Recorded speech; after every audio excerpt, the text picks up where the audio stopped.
I'm saving a canvas today. Well, actually not so much saving it as finishing it, and I can't exactly tell you when I started this canvas. It was many years ago, nearer to the start of my exploring my art and getting into art in a more serious way, and it was probably round about when I was doing more card making than I do now.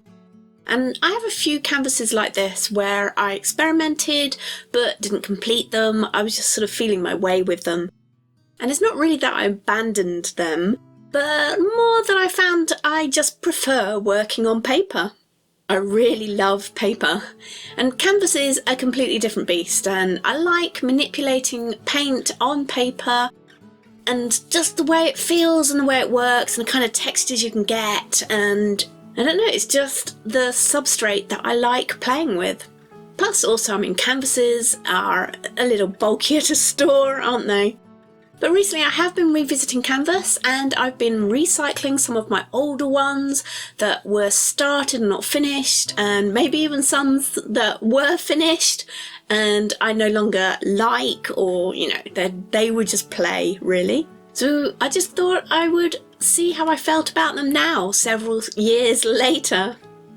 So I've been working on a couple, and this one I'm going to show you today, and then I'm also just in the middle of editing a film for my Process Addict on Patreon. That was also a canvas save, and that one actually went through a couple of, definitely abandoned moments, and I had to sort of force myself to go back to it to finish it.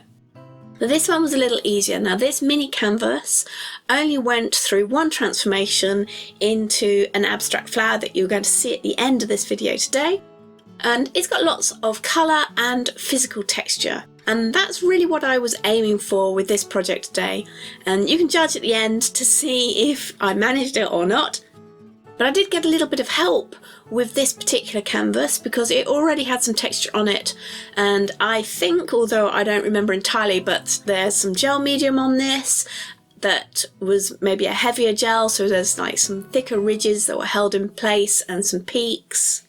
There's also some paper on here, and I think I've got some paste through a stencil on here. Now obviously at some point there was also some colour on here, but I don't remember what, and this was from a time before I filmed all of my projects, so I can't even go back and check. I can sort of see some greens, very definitely some greens, perhaps some blues, and there are some yellows and oranges here peeking through under a gesso layer, but I'm guessing by the mere fact that I've added a layer of gesso over the top of this, that, that those colours weren't working for me at the time. So that's where this particular canvas starts. But you can see for the flower that I'm actually going to start with a layer of yellow. But this is going to be a pink flower. So why yellow? Well, watch how it develops and you'll see.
did try to not overwork this piece, but I'm not sure I completely succeeded. It's very loose and not based on any real flower, so it has a completely abstract look, maybe a little bit more on the naive sort of style.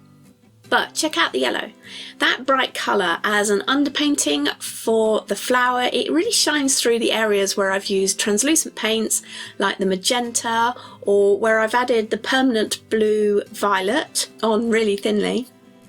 And I love the way that that gives an extra warmth and depth to the flower. It kind of lifts it.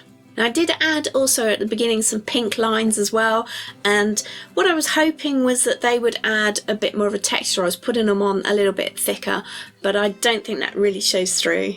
And the idea was that that would cut through some of the yellow, so it wasn't just a blank yellow background, that there were some areas where the pink would be darker. Now, I have the urge to go thicker with the paint next time and add some more dimension to the acrylics to get thicker areas on the painting. So maybe I'll do that, and I will hopefully share that with you if I do. Thanks for joining me on this little art experiment today. I hope it's inspired you to do some of your own experiments, and if you're looking for some more mixed media art tips and tricks, watch these videos next, and I'll see you over there.